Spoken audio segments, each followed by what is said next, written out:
The letter tav, when used as a prefix, carries the meaning of shall. Whenever it's not a part of the root word, yet it's prefixed to a word in Hebrew, it carries the meaning of shall. Let's go to the book of Exodus, chapter 20, and see how it's used in the Ten Commandments. Starting with, thou shalt not murder, thou shalt not commit adultery, thou shalt not steal, thou shalt not bear false witness against your neighbor. This is the word here, tirsak. That's the word for murder. How do we know which letter makes it thou shalt not murder? It's the tav.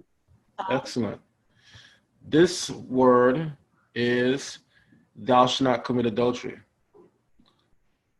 The root, as everyone can see here, is na'af. What is the letter in the word that makes it thou shalt not commit adultery? The tav. Excellent. So everybody gets the point now, right? Yes. How do we pronounce that word, class? Igno. Excellent. Tignov.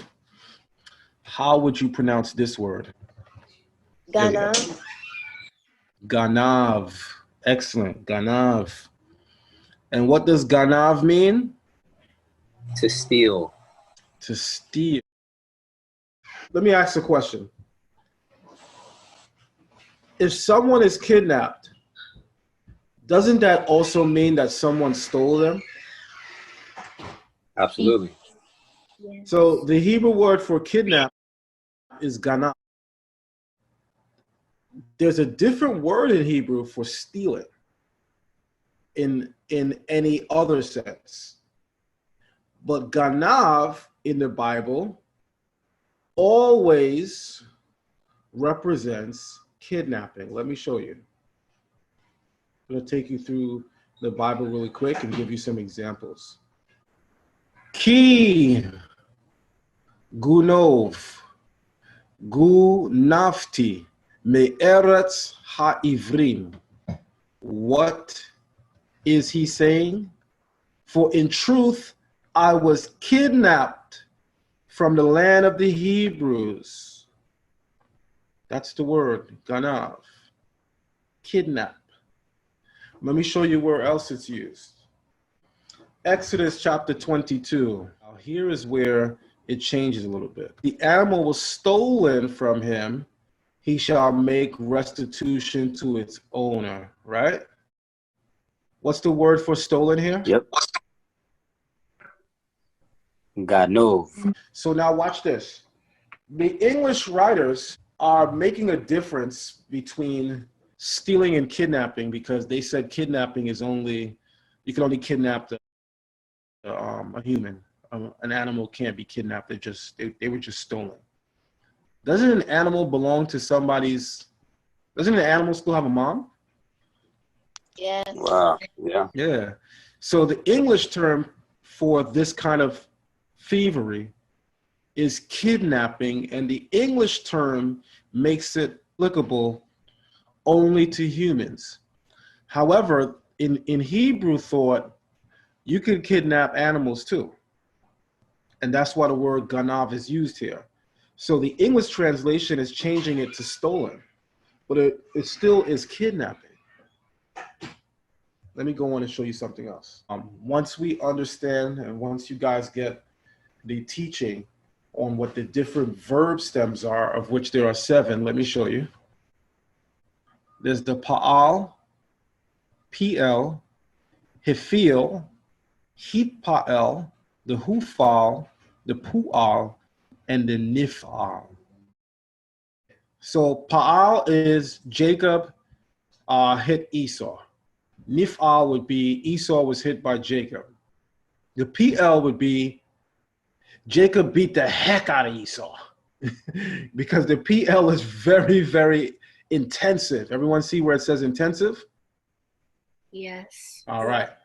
And so now the pu'al, which would be the passive side, it would be Esau was badly beaten by Jacob. The hif'al verbs are causative. So Jacob caused Esau to go to the hospital because of how bad he beat him. The Hufa would be Esau had to go to the hospital because of the beating Jacob gave him. Now the Hit Pa'el represents any action which the subject is doing to themselves. That's why it's called reflexive. It comes right back to you. How many people have ever heard that Deuteronomy chapter 28 is describing the transatlantic slave trade in the 68th verse? People have heard that before? I'm going to read this sentence. This is the last sentence in the book of Deuteronomy pertaining to the curses. Heshivka Adonai, and the Lord will bring you Mitzrayim. And the Lord will bring you Mitzrayim, Ba'aniot, with ships. Interesting. Is there anyone in the class that knows what the word Egypt means in Hebrew? Bondage. Absolutely. The way it reads in Hebrew is a little different than English. So let's first start off by reading the English to see the differences. It says in English, and the Lord shall bring thee into Egypt. That clearly sounds like God is saying we're going right back to the land of Egypt, the land of the pharaohs, right? So if that's the case, why do Hebrews say, oh, it's talking about America, America is Egypt? You have a very vivid imagination.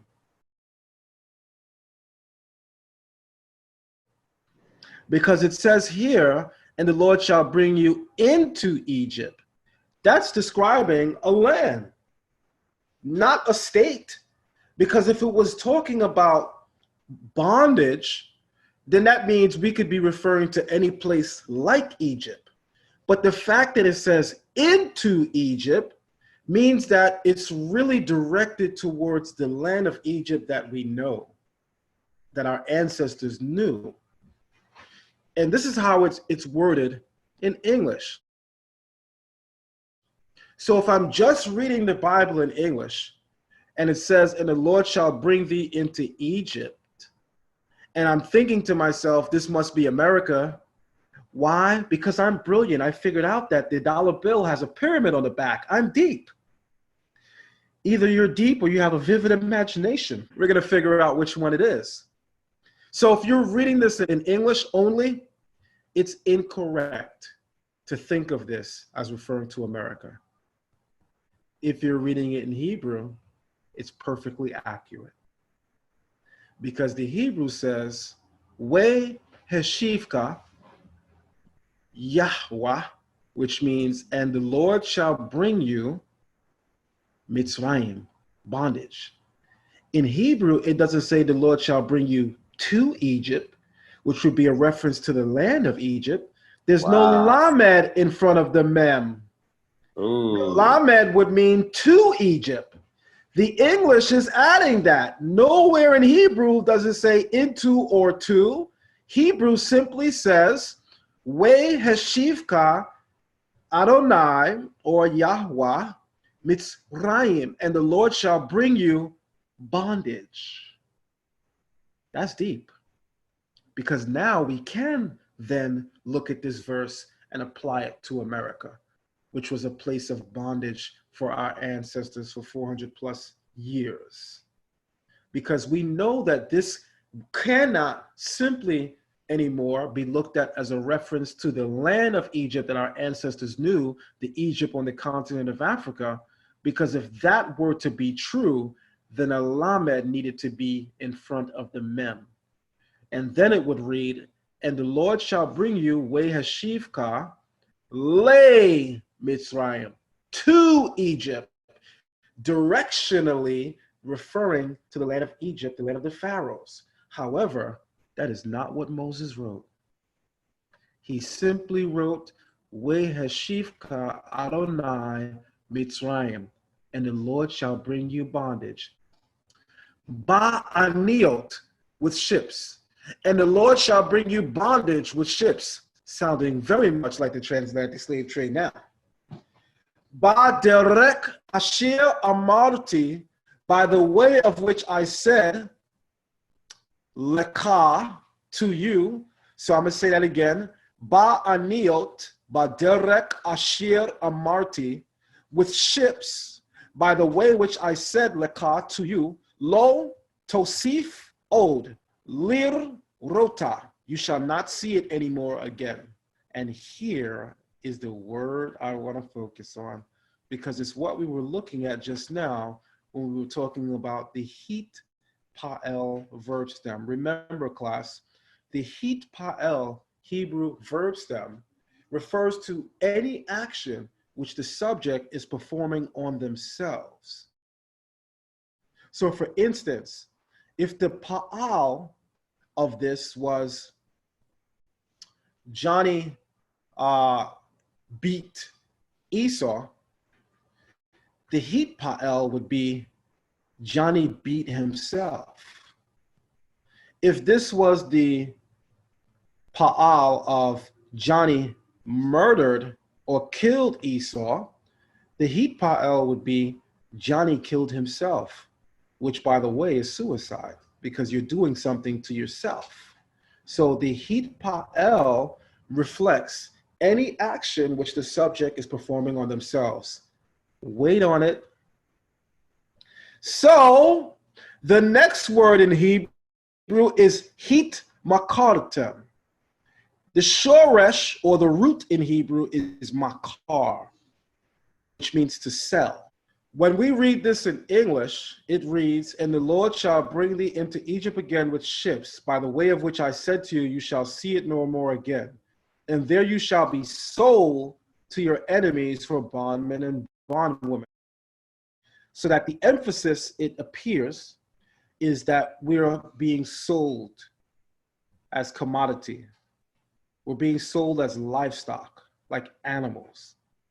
However, when Moses writes it in a way that shows you why this is all happening.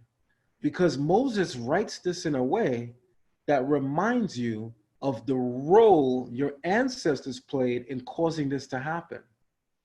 Because the operative word here is makar, that's the shoresh, or the root of this big word, and it means to sell.